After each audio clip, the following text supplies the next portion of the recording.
Hey, what's going on, everyone? This is Eric McKinley, and I am the director of National Business Builders.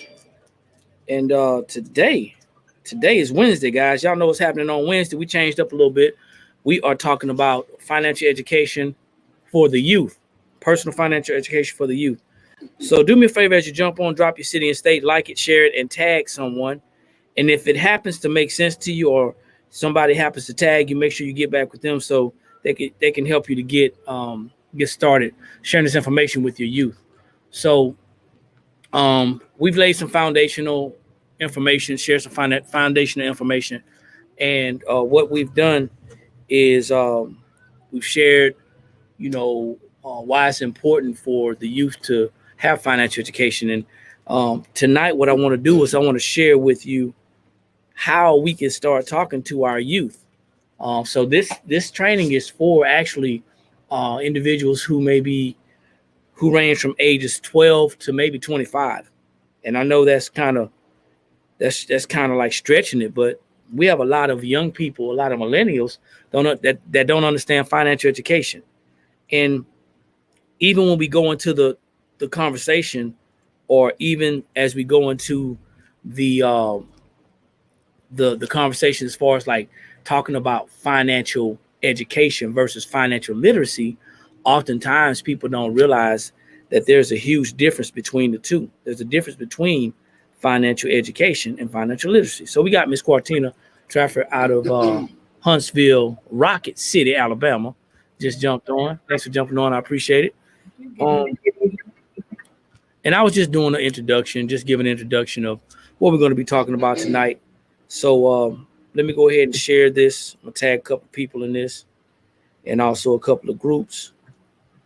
And from there, we'll kind of get a better understanding of why we're doing it, why we should be talking to our children about it, and, how to kind of have a conversation with our kids. That's the other thing. Many of us, because many of us never understood financial education, or have never been financially educated.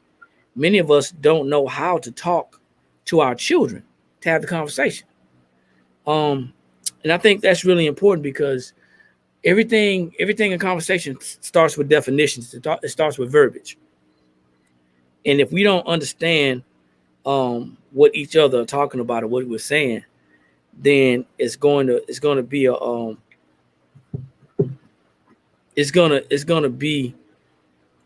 a short conversation.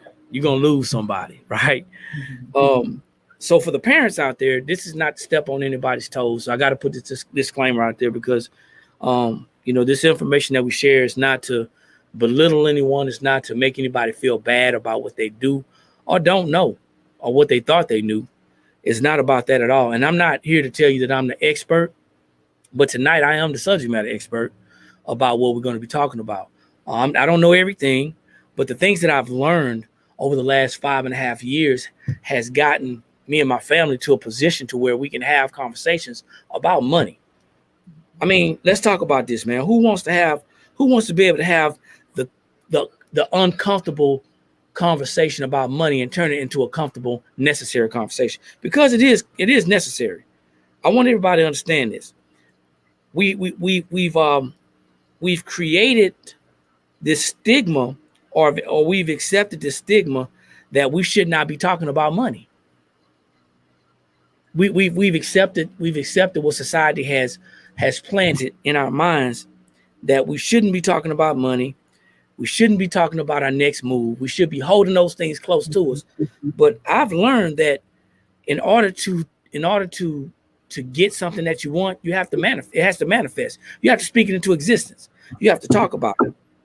And for those of you who feel like you don't need to talk about money, well, money is something that takes over about 80% of our lives.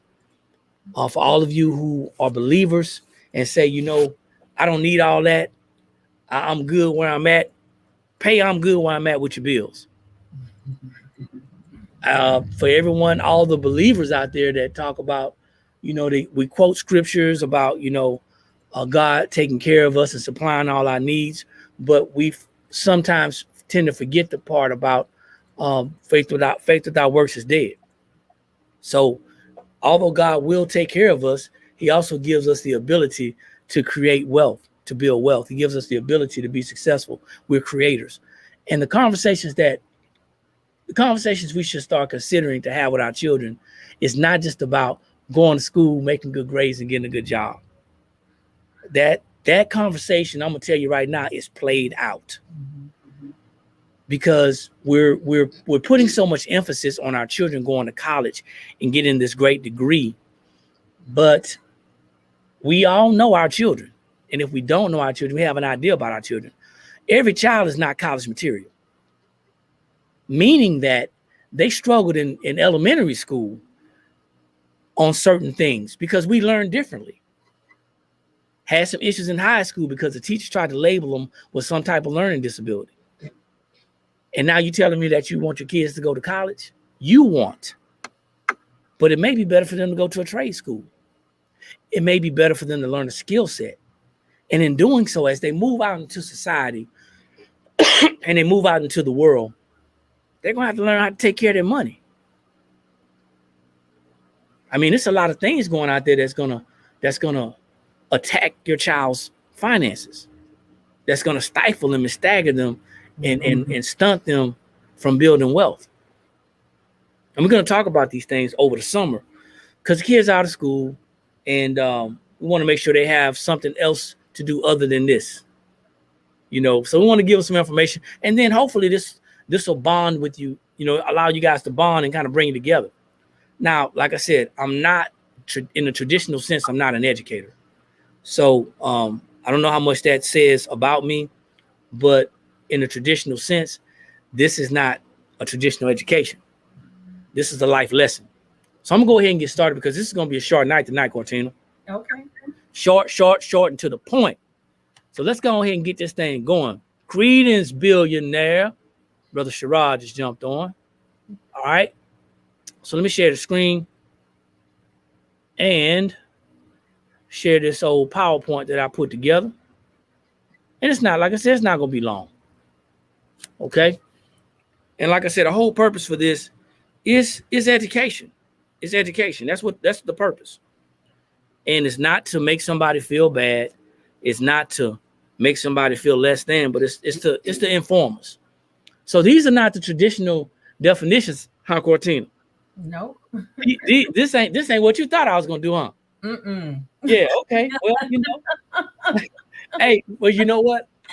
You was on last week, and I think you on last week. Yeah, you on last week.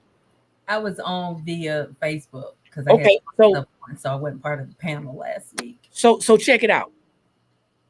When we talk about financial definitions, we got to have definitions in our mind, in our heads, in our life, so we can make better decisions. Mm-hmm. So it's not all about just knowing what interest is, what credit is, what debt is. You know what I'm saying? Mm-hmm. Those are coming, but we got to be able to make decisions. So last week we talked about the decision-making process.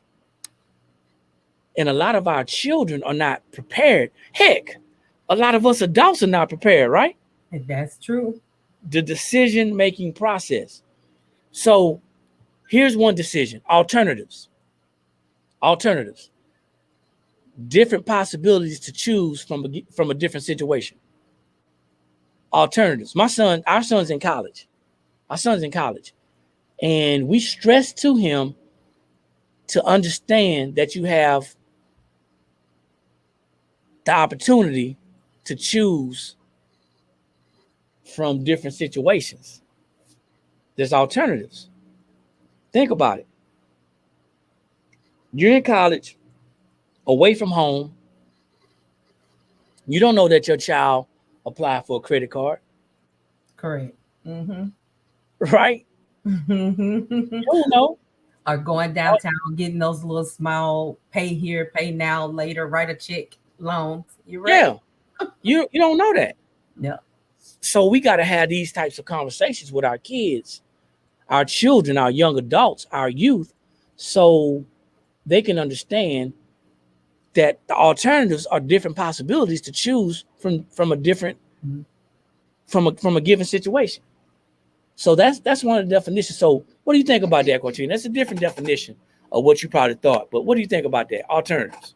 No, that's pretty good because it is yes, it's different, but just sitting here listening to you go over it, a million little things came into my mind, and that's taken back to my son when he was in college and Don't how beat him up. Don't beat him up. no, no, no, no. He actually did very well. That's one Okay. thing I can say when it comes to that part. And I'm thinking of some things that he did, given the situation he was in, to basically save his money and make it through his college days.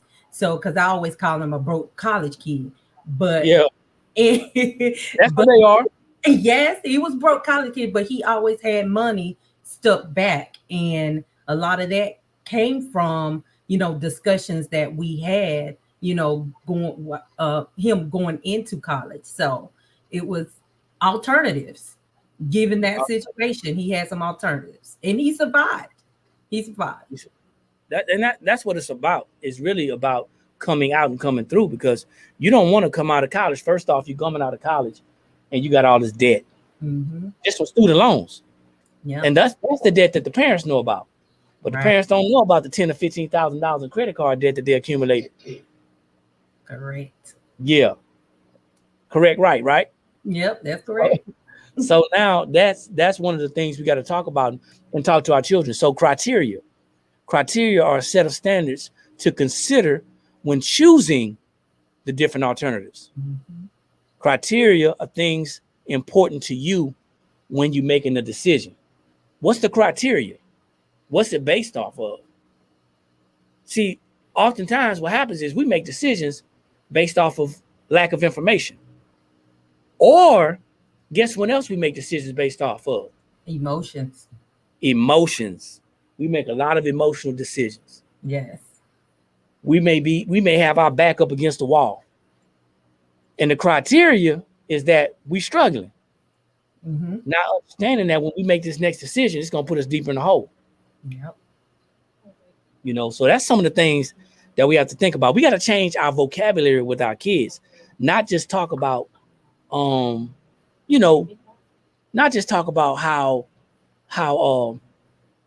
not just talk about how, money and interest and credit and all that stuff. So the next one we're going to talk about, y'all, is trade-off. And I mentioned this the last time, but the trade-off, they say the trade-off exists when you give something of one thing in order to get something else. Let's talk about that, Tina, the trade-off. Okay. Trade-offs. So now I want to buy a car. Matter of fact, my son wants a Jeep. And you know what?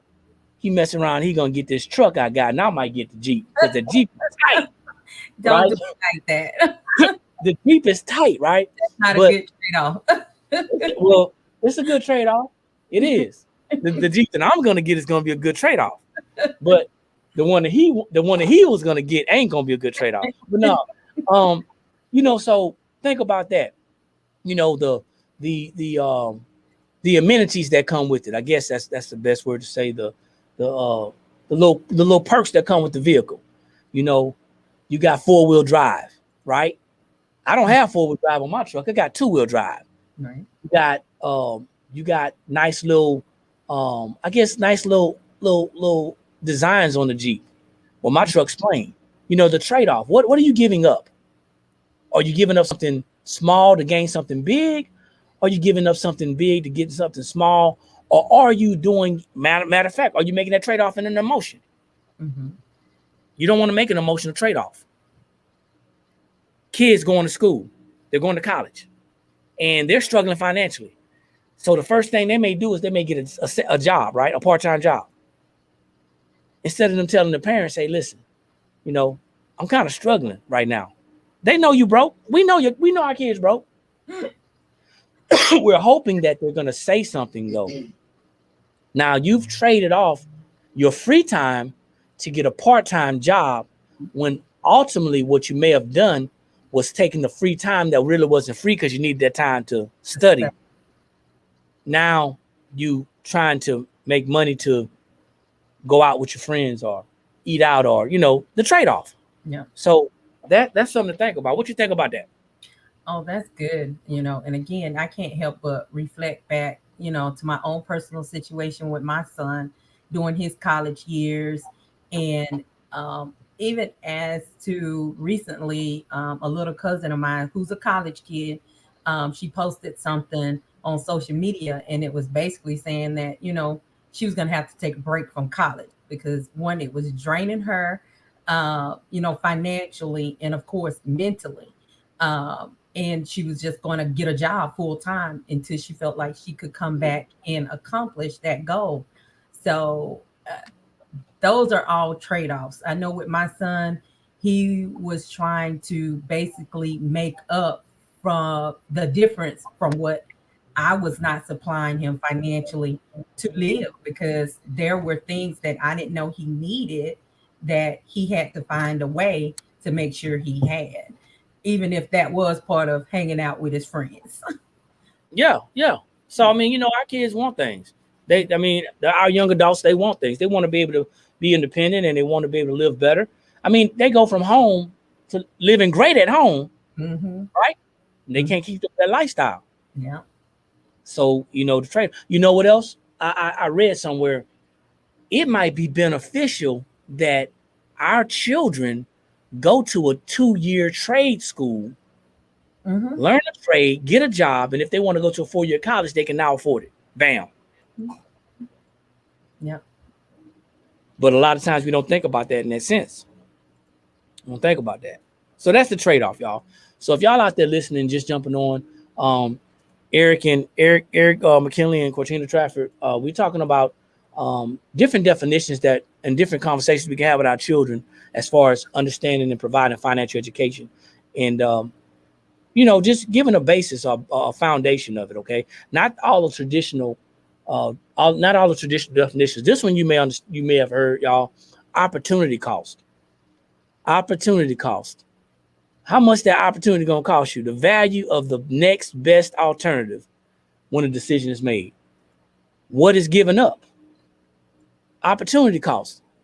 Man, I had an opportunity to invest in a stock. And it's not that I didn't have the money, just telling the story. Not that I didn't have the money, but I wanted to wait. And that opportunity cost me $2 million Mm-hmm. because I had to second guess it. Opportunity cost. What do you got about that one? Mm. Because we wait things, right?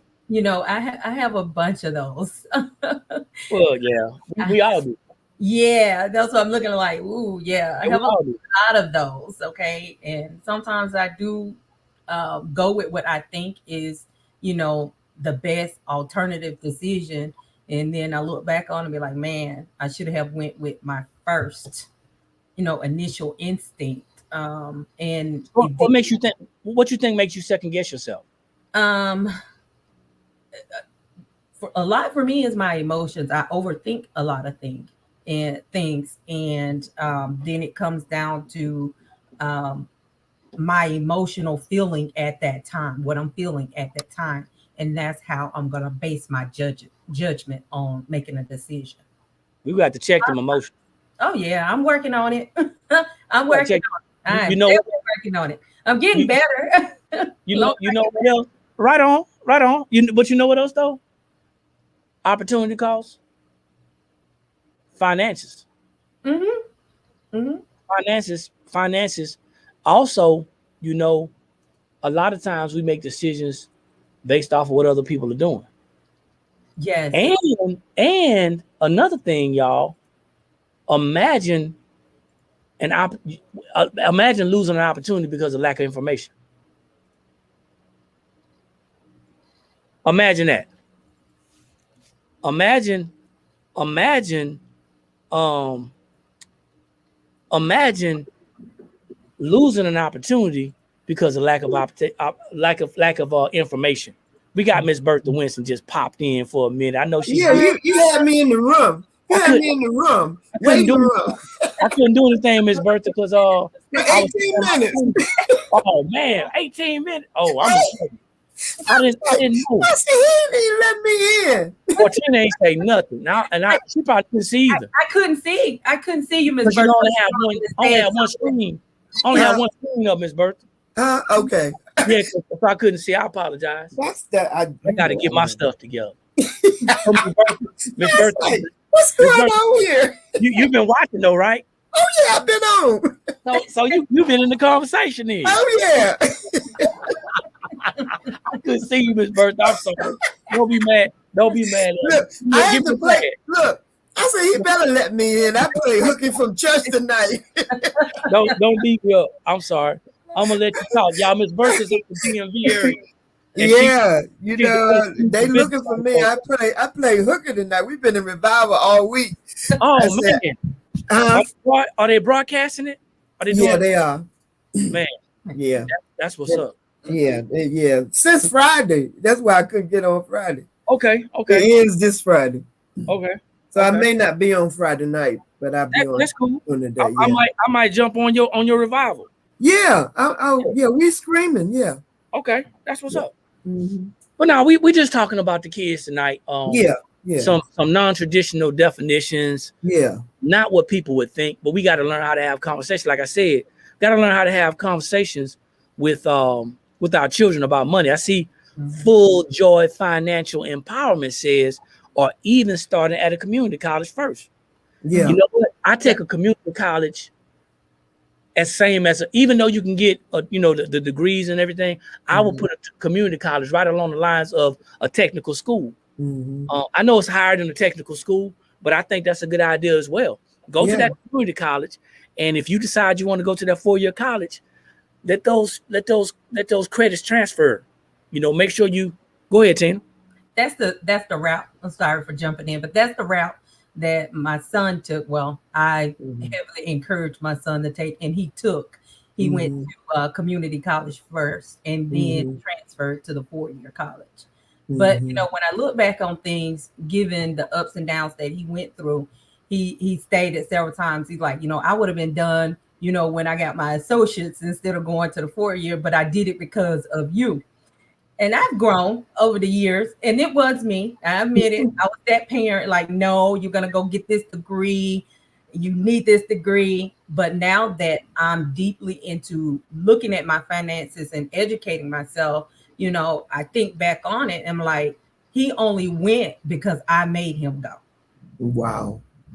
Yeah. Well, that's discipline too. At least you still had that influence on your kid. Yeah. A lot of people don't have that type of influence on their age. I gave mine an ultimatum. I said, you going to college, you going to service, or you going to work. But you getting out. Yeah, you gonna do one or the other. So he didn't want to go to college. He didn't want to go into service. So he got him a job. Well, once again, at least your kids. Because college not for everybody. It ain't. It's not. And I'm gonna tell you why. There's no sense in wasting your money if you know. What college does, and a lot of people will not agree with this next statement that's coming out of my mouth. But college shows you that you have the ability to retain at a higher level. Now, depending on what your degree is in, and depending on what you pursue, depending on what your career is going to be in, then you're going to need that college degree, but you're not going to get experience until you get on the job. Yeah, exactly. So, I mean, and it's a lot of parents out there still that, I mean, they're gonna die by college. You got to get a lot of them want their kids to live their dream that they didn't do. Thank you, Ms. Bottom line. I'm glad you said it because people be looking at me like something wrong with me. That's really. You got to start living through your kids. That's right. I didn't go to college, so why would I make them go? You got to stop living vicariously to your kids. We want our kids to have a better life, of course. Right. But college does not necessarily mean better. No. So I'm not talking against college. I need to clear that up. But I just know for a fact that it's not for everyone. Our son's in college, and he's going. He's a classical musician, so he's actually going to school for what he wants to do. Yeah. He ain't going to get an underwater basket weaving degree. He ain't going for physical education, and I'm not down in that, but he wants to play in the orchestra. Yeah. So he's getting experience now. Yeah. He's actually about to try out for an orchestra in about a couple of days to get him a gig. Because right? they want them credentials. They want them right now too. They want them credentials. So that's one thing. Show me that you got experience. Yeah, they want to. Yeah, they want to know you can play with the big boys or big girls. Yeah. So that's one of. Another thing is a lot of people have to understand once again that you got already know your children. If they were struggling in high school, you know what's going to happen in college. You're right. Let's not set them up for failure. Yeah, let's put them in a position to win. That's we got true. one more. Yeah, go ahead, keep talking, Miss Bertha. We got one more. I mean, that's right. My oldest and my youngest, college just wasn't college. My youngest daughter, she went off to college, and that's what she wanted to do. Yeah. I think my oldest daughter went for one semester and she found out that wasn't for her. Hey, Miss Bertha, I tried going to school about 5 times. I wasn't mad at all. Yeah, but I mean, it's about your development because a lot of young adults do better outside of college than they do with that college interaction. And then some of them just going to school just to pledge. Yeah. That experience. Yeah. Anyway, that's another conversation. That's a whole nother conversation. Yeah. But hey, we're coming up on the last definition. And for all of you diehard parents who believe wholeheartedly in this word, budget. Now, before we even talk about this definition, I'm gonna let you know. You can't budget what you ain't got. Hey now. So although budgeting is based on a planned amount of money that you're going to spend at a certain amount of time, right? You got to understand that a budget is not it. It is some of it, but it's not the it. We're going to talk about financial management next Wednesday, but you got to understand that it's not just about a budget. It's about a whole bunch of different things. So that's going to be our time, Ms. Bertha. And I hate that you played hooky for 30 minutes. That's okay. I was listening and was on 8. I heard y'all. We gotta make sure we keep this kind of short, so because we don't want to. Yeah. But this is for the parents just as much as for the children. Exactly. Having these conversations with our kids and trying to learning how to talk to them about money and easing it in, and not just hammering them and badgering them, but letting them know, hey, listen, let's have a different conversation tonight. Let's talk about this. Let's talk about your future and what this looks like. So I'm gonna let you go first, Miss Bertha. Ask them questions, about what are your plans for your future? Financially, college wise, if they're in high school, do you desire to go to college? Let them, tell you what they feel. Because you might be surprised. Well, I just knew they wanted to go to college. Your bubbas might get buzzed. They didn't want to go to college. That's something you wanted them to do, So you got to let people be their own person, and allow them, to make decisions, because they know what they want to do most times. They have an idea, They have an idea of what they want to do. My son knew he didn't want to go to college because he was struggling in high school. He didn't even like school. But he shocked me. He became something that I never dreamed he would do. Yeah. He became a firefighter. Wow. A man with asthma. He became a firefighter. And did he need college for that? He did not need no college. So y'all hear that, ladies and gentlemen? The firefighter. He started off making more money than his dad came out retirement with. And he could retire 20 years. So he loves it.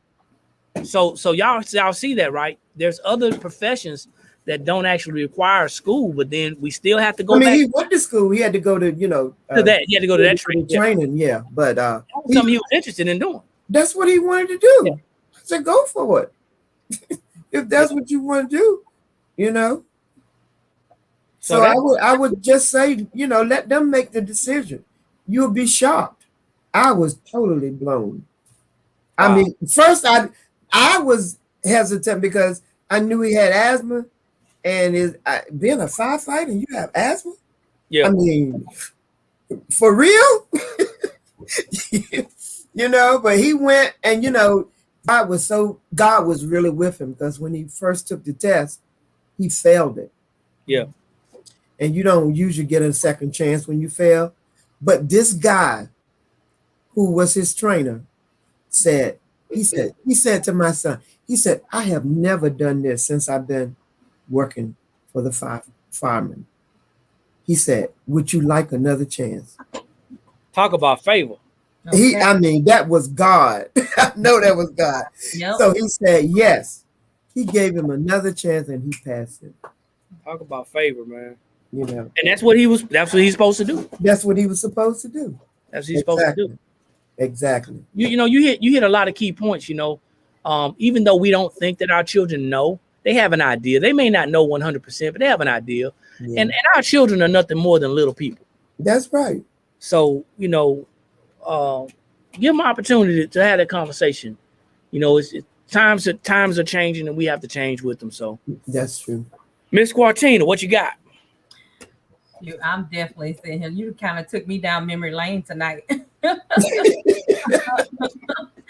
And I'm just thinking, like I say, I always think about my situation, and it's a lot of things that, I know I pushed my son to do, and it had to deal with going to college after he graduated. And I mean, we had plenty of discussions because we always talked about money, and him saving money. But I never really thought how it was going to affect him going forward while he was in his school years, because he did have, an allowance, and he had to make it work off of that allowance. So, and now that, he's done and finished with college, we have these conversations, and I think it set him up for success.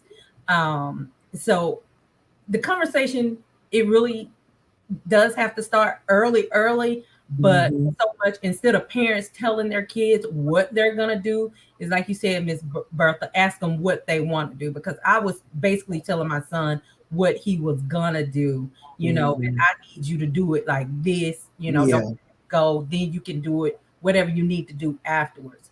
So my take is just start having these conversations early, and help them formulate, their ideas. So if college is not for them, then you can already start looking for the alternatives and see how it's going to affect them financially, as well as your pockets financially. Yeah, Full Joy said, hey, what are their interests and strengths? So that's good. That's a good point, because we talk about that in the military. You got your strengths and your weaknesses. Right. You got to know what you're good at. Right. And oftentimes, so we want our kids to be so successful. Yeah. That's me. We want our kids to be better. Yeah, we do. So much so to the point to where we forget to help them build on what they're good at. That's true. Oftentimes, your child might be good at putting puzzles together. That means they may be good with their hands. So, and I see Coach Collier was saying, hey, he was trying to get on, but he was too busy making all that money, so he couldn't get on. I know that's right. Well, thanks, Coach. We appreciate you. We do. My battery is going dead on my laptop. I'm irresponsible tonight. I probably not. I'm gonna tell y'all this real quick before I cut off. Listen, to all the parents who have listened, who have heard, who all see this at another time, I want you to consider this.